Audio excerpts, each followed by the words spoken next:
A very good morning, dear students. Today we are going to start the first chapter, that is relations and functions. The first and second chapter together is 8 marks. दोनों chapters मिलाकर 8 number के हैं. तो इस chapter से 4 से 6 number के बीच में क्वेश्चन आता है एग्ज़ाम में. इसको बहुत ध्यान से आपको पढ़ने की ज़रूरत है. थोड़ा कंफ्यूजिंग तो है पर एक क्वेश्चन इसका डेफिनेटली एग्ज़ाम में आता है. अगर आप प्रैक्टिस करेंगे लिखकर तो आप आराम से मार्क्स स्कोर कर सकते हैं. तो before going to study what is a relation, first we review some concepts which we have studied in 11th class. Product of two sets. If A and B are two non-empty sets, then A cross B, उनका जो product है कैसे define करते हैं?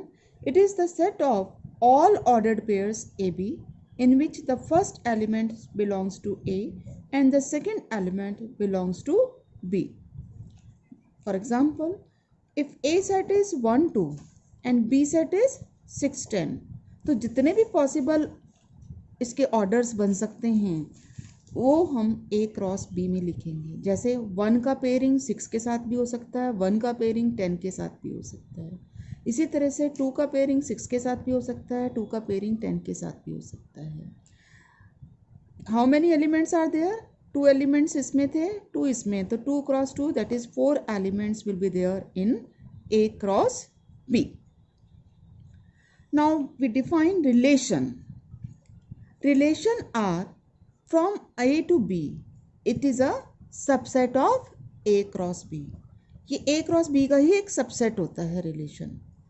जैसे हमने A set ले लिया 2 3, B सेट इज 5 8 9 10, तो A क्रॉस B क्या होगा? 2 का पेयरिंग इन सब एलिमेंट्स के साथ, उसके बाद 3 का पेयरिंग इन सब एलिमेंट्स के साथ. अब अगर हम इसके एलिमेंट्स को A सेट के एलिमेंट्स को B सेट के एलिमेंट्स से रिलेट करें, और किस कंडीशन के साथ रिलेट करें कि it is the set of all ordered pairs A B such that A is a factor of B. मतलब हमने ऐसे ऑर्डर्ड पेयर्स लिए रिलेशन में जहाँ पर फर्स्ट एलिमेंट सेकंड का फैक्टर हो. तो कौन कौन सा आएगा? 2 is a factor of 8 and 10, so 2 8 2 10 एक ऑर्डर्ड पेयर आया. 3 it is a factor of 9 only, so 3 9. तो इस रिलेशन में ये 3 ऑर्डर्ड पेयर्स आए. और ये क्या हैं? ये 3 ऑर्डर्ड पेयर्स इसी के पार्ट है. मतलब यू कह सकते हो आप कि ये रिलेशन जो है it is a subset of A cross B. हम और भी बहुत तरह से इन गिवन सेट्स पर रिलेशन को डिफाइन कर सकते हैं. हम ये भी कह सकते हैं कि A minus B is less than 2, या A minus B is positive. कोई किसी भी तरह से हम रिलेशन को डिफाइन कर सकते हैं. तो जो भी हम रिलेशन डिफाइन करेंगे it will always be a subset of A cross B. Relation mathematics में भी एक तरह से उसी सेंस में निकल के आता है जैसे आप लिटरेचर में इसको लेते हैं. रिलेशन में संबंध, जब हम एक सेट के एलिमेंट्स का संबंध दूसरे सेट के एलिमेंट्स के साथ डिफाइन करते हैं किसी प्रॉपर्टी से, तो वो एक रिलेशन बन जाता है. जैसे अगर B क्लास ली हमने, 12th B क्लास में हमने कहा कि वो ऑर्डर्ड पेयर्स लें हम जहाँ पर A B ऑर्डर्ड पेयर्स लिया जहाँ पर A और B सेम लोकेलिटी में रहते हों. तो जो बच्चे सेम लोकेलिटी में रहते हैं वो आपस में रिलेटेड हो गए.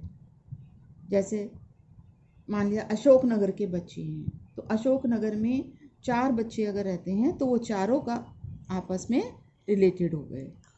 या खंजरपुर है, खंजरपुर में 2 बच्चे रहते हैं तो वो दोनों बच्चे आपस में रिलेटेड हो गए.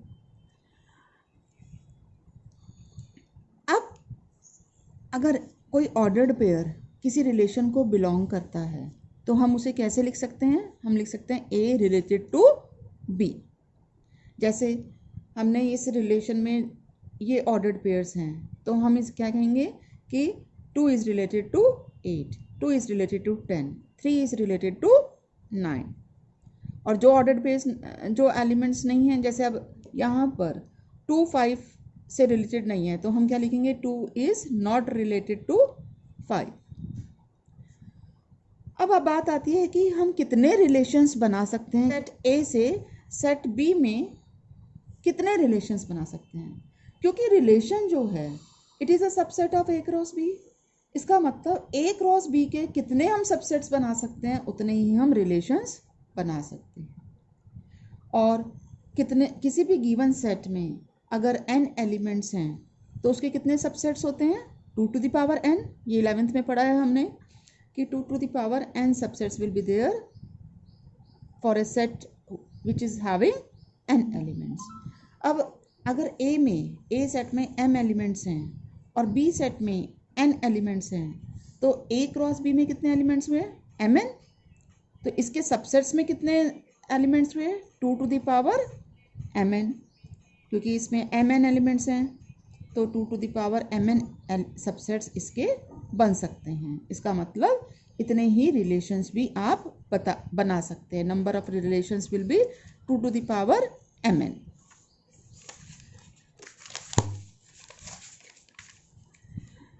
नाउ अगर रिलेशन ए की सेट पे डिफाइन कर रहा है, if a relation R is from A to A, तो हम उसे क्या बोलेंगे? It is a relation in set A.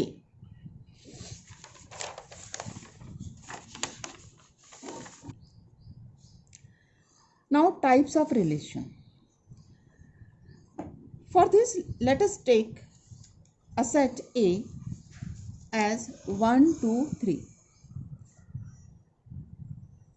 On this, let us first discuss the first type, that is empty relation. Empty, as the name suggests, empty means खाली, जिस relation में कोई element नहीं हो। जब कोई एलिमेंट नहीं है it means no element is related to any element of the given set. So if R is a relation from A to A, हमने डिफाइन करा सपोज इस सेट पर एज, कैसे रिलेशन डिफाइन करा? As the set of ordered pairs A B such that A minus B is equal to 10। मतलब वो elements आपस में रिलेटेड होंगे जहाँ पर जिनका डिफरेंस जो है वो 10 के इक्वल हो। लेकिन यहाँ पर किसी भी दो एलिमेंट्स के बीच में जो डिफरेंस है वो 10 नहीं है। इसका मतलब कोई भी एलिमेंट आपस में रिलेटेड नहीं है। तो ये रिलेशन क्या हुआ? एम्प्टी सेट और 5 you can write. So a relation is empty if no element of A is related to any element of A. Second is universal relation. Universal मतलब जब रिलेशन जो होगा हमारा वो ए क्रॉस ए के इक्वल आ जाएगा। जैसे इसी सेट पर हमने 1 2 3 पे अगर हमने रिलेशन को डिफाइन किया कैसे कि जो डिफरेंस है उसका modulus is greater than equal to 0, तो यहाँ पर आप किसी भी दो एलिमेंट्स का डिफरेंस लेंगे, 1 1 का डिफरेंस, 2 1 2 का डिफरेंस, या 2 1 का डिफरेंस, 2 3 का डिफरेंस, या 3 2 का डिफरेंस, 2 2 का डिफरेंस, 3 3 का डिफरेंस, वो सब पॉजिटिव आएगा। तो इसमें क्या हुआ? इसमें सारे हमारे ए क्रॉस ए के एलिमेंट्स आ जाएंगे। So such relation it is called the universal relation in which every element of this is related to every other element of the given set, every other or itself. एक example लेते हैं हम और suppose A is set of boys of KV number 1 Roorkee and we define the relation as AB such that A is sister of B. हमने कहा कि वो elements A B से रिलेटेड कब होगा? जब A B का सिस्टर होगा। तो इसमें तो कोई भी एलिमेंट होगा ही नहीं इस रिलेशन में, कोई भी ऑर्डर्ड पेयर नहीं बिलोंग करेगा। क्यों? क्योंकि ये सेट ऑफ बॉयज़ है, तो सिस्टर कहाँ कैसे हो सकते हैं? इसका मतलब ये जो रिलेशन है ये हमारा एक एम्प्टी रिलेशन का एग्जाम्पल है। सेकेंड, अगर हमने इसी सेट में डिफाइन किया relation as difference of height of A and B is less than 3 metre, या इज लेस देन आप 6 फीट कर दीजिए या 8 फीट कर दीजिए, तो यहाँ पर किसी भी दो बच्चों की हाइट का डिफरेंस, सभी दो बच्चों की हाइट का डिफरेंस 3 मीटर से तो कम ही होगा। 3 मीटर लड़का हर लड़के से रिलेटेड हो गया, तो यहाँ पे क्या आएगा, ये रिलेशन ए क्रॉस ए के इक्वली हो जाएगा। तो it is an example of universal relation. Next is reflexive relation. Now these are relations which we are going to study now. They are very important because in exam a question of 4 marks or 6 marks is always asked based on it. That is reflexive relation. Reflexive relation क्या होता है? जहाँ पर हर element अपने आप से related होना चाहिए, गिवन सेट का हर एलिमेंट अपने आप से रिलेटेड होगा। So a relation R in A is reflexive if A belongs to R, मतलब ए का मतलब हो गया ए रिलेटेड टू ए, हर एलिमेंट अपने आप से रिलेटेड होगा, and it should be true for every element of the given set ए।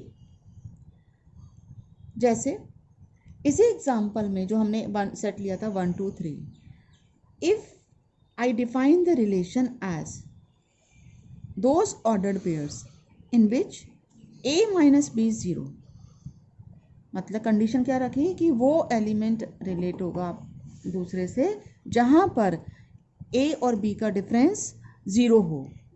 तो यहाँ 1 1 का डिफरेंस, 2 2 का डिफरेंस, 3 3 का डिफरेंस, दोनों एलिमेंट्स के बीच का डिफरेंस 0 है। इसका मतलब 1 1 से रिलेटेड हुआ, 2 2 से रिलेटेड हुआ, 3 3 से रिलेटेड हुआ। और इस सेट में यही 3 एलिमेंट्स थे 1 2 3, और तीनों ही अपने आप से रिलेटेड हैं। इसका मतलब ये एक रिफ्लेक्सिव रिलेशन है। Now symmetric relation, a relation R in A is symmetric if A B belongs to R implies B A belongs to R. मतलब अगर ए बी से रिलेटेड है तो बी भी ए से रिलेटेड होगा, तभी वो रिलेशन सिमेट्रिक रिलेशन होगा। तो यहाँ हमने इफ कंडीशन लगाई कि जब ए बी होगा रिलेटेड तो बी ए भी अगर है तब उस रिलेशन को हम सिमेट्रिक कहेंगे। तो ये ध्यान रखना है हमने यहाँ पे हमने इफ कंडीशन लगाई है कि जब ये हो तो ये भी होना चाहिए। जबकि रिफ्लेक्सिव में हमने कहा था कि ए के हर एलिमेंट अपने आप से रिलेटेड होना ही चाहिए। अगर एक भी एलिमेंट ऐसा छूट जाता है जहाँ जो अपने आप से रिलेटेड नहीं है तो वो रिफ्लेक्सिव नहीं होगा। जैसे अगर सपोज रिफ्लेक्सिव में हमने ये एलिमेंट नहीं लिखा होता 3 3, यही 2 एलिमेंट होते हैं, तो यहाँ ये रिलेशन रिफ्लेक्सिव नहीं था। सिमेट्रिक का एक एग्जांपल लेते हैं। हमने डिफाइन करा रिलेशन उसी सेट पर ऐसे कि modulus a minus B is equal to 1, तो क्या होगा 1 2 2 1 2 3 3 2, क्योंकि इनका डिफरेंस का एब्सोल्यूट वैल्यू 1 है, मॉडुलस इसका 1 है। अब यहाँ हम देख रहे हैं कि अगर 1 2 रिलेटेड है, 1 2 से रिलेटेड है तो 2 भी 1 से रिलेटेड है। इसी तरह से 2 3 से रिलेटेड है तो 3 भी 2 से रिलेटेड है। तो जब भी ए बी रिलेटेड है तो बी ए भी रिलेटेड हो रहा है, इसलिए ये एक सिमेट्रिक रिलेशन हुआ। अगर हम रिलेशन में इतने ही एलिमेंट्स लिखते हैं 1 2 2 1 2 3, तो ये सिमेट्रिक रिलेशन नहीं होता। क्यों? 1 2 2 1 तो है, यहाँ पर 2 3 बिलोंग कर रहा है पर 3 2 इस रिलेशन में बिलोंग नहीं कर रहा है, तो उस केस में ये सिमेट्रिक रिलेशन नहीं होता। नाउ ट्रांजिटिव, एक एग्जांपल और लेंगे। आर रिलेशन है A B such that A is factor of B. हमने कहा ए बी का फैक्टर हो, तो इसमें क्या क्या एलिमेंट्स होंगे 1 1 2 2 3 3 1 2 1 3। अब यहाँ पर ये रिलेशन रिफ्लेक्सिव है क्योंकि हर एलिमेंट खुद से रिलेटेड है। अब 1 2 से रिलेटेड है पर 2 1 इस रिलेशन में नहीं है because 2 is not the factor of 1। इसी तरह से 1 3 है पर 3 1 नहीं है, तो इसलिए ये रिलेशन सिमेट्रिक रिलेशन नहीं हुआ। Next is transitive relation. A relation R in A is transitive if AB belongs to R and BC belongs to R implies AC belongs to R। मतलब जब भी AB बिलोंग्स कर रहा है R को, means A B R B से related है and B is related to C, अगर A B C से रिलेटेड हुआ then it we call the transitive relation. तो ट्रांजिटिव को भी बड़े ध्यान से समझने की ज़रूरत है क्योंकि इसमें ये दोनों कंडीशन अगर है तभी हम ये चेक करेंगे। अगर A B से रिलेटेड है पर B किसी और से रिलेटेड C से नहीं है तो हमें इसे चेक करने की जरूरत नहीं है, उन रिलेशन को हम ट्रांजिटिव ही लेंगे। क्यों? क्योंकि अगर किसी चीज़ को हमें फॉल्स प्रूफ करना है कि ये ट्रांजिटिव नहीं है तो हमें कोई ना कोई वहाँ काउंटर एग्जाम्पल देना होगा, और अगर आप काउंटर एग्जाम्पल नहीं फाइंड कर सकते इसका मतलब वो ट्रांजिटिव है। तो जहाँ पर फर्स्ट कंडीशन ही पूरी फुलफिल नहीं हो रही है तो उस रिलेशन को हम ट्रांजिटिव ही लेंगे। जैसे अगर हमने रिलेशन डिफाइन करा सेट 1 2 3 पे as A is related to B if A less than B,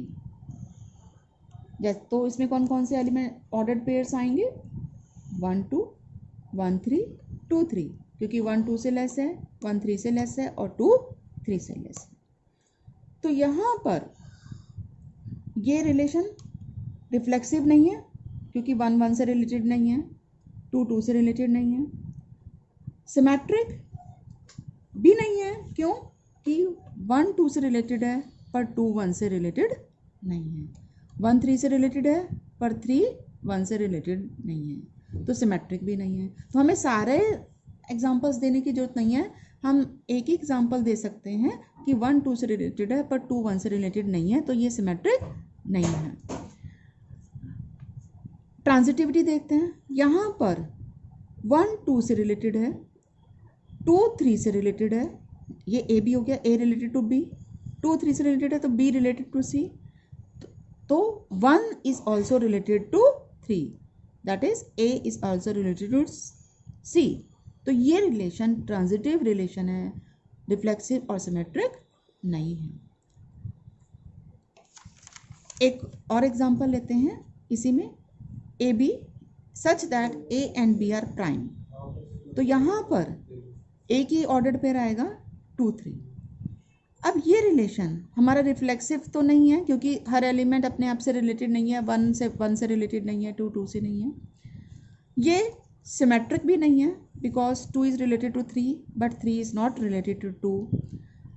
लेकिन ये रिलेशन हम ट्रांजिटिव लेंगे क्योंकि 2 3 से रिलेटेड है पर 3 आगे किसी और से रिलेटेड है ही नहीं, मतलब BC बिलोंग्स टू R वाली कंडीशन है ही नहीं, तो हम कोई इस रिलेशन को ट्रांजिटिव ही मानेंगे। फिर हमें इसको AC बिलोंग्स टू R को चेक करने की जरूरत नहीं, क्योंकि हम कोई काउंटर एग्जांपल नहीं दे पा रहे हैं कि 2 3 से रिलेटेड है, 3 किसी और से रिलेटेड है पर वो AC not belongs to R। तो ऐसे केसेस में जहाँ पर हम काउंटर एग्जांपल नहीं दे पा रहे हैं वो सब ट्रांजिटिव रिलेशन माने जाएंगे जहाँ पर फर्स्ट कंडीशन ही पूरी फुलफिल नहीं हो रही है, एक पार्ट है दूसरा पार्ट नहीं है। और जो रिलेशन रिफ्लेक्सिव, सिमेट्रिक, ट्रांजिटिव तीनों होता है उस रिलेशन को हम क्या कहते हैं? Equivalence relation. अगर कोई रिलेशन इन तीनों में से एक भी नहीं है, या तो वो रिफ्लेक्सिव नहीं है तो भी वो इक्विवेलेंस नहीं होगा, या वो सिमेट्रिक नहीं है, रिफ्लेक्सिव और ट्रांजिटिव है तो भी वो इक्विवेलेंस नहीं होगा, या रिफ्लेक्सिव सिमेट्रिक है और ट्रांजिटिव नहीं है तो भी वो इक्विवेलेंस नहीं होगा। तो जब तीनों होगा वो तभी वो इक्विवेलेंस रिलेशन होगा। That's all for today.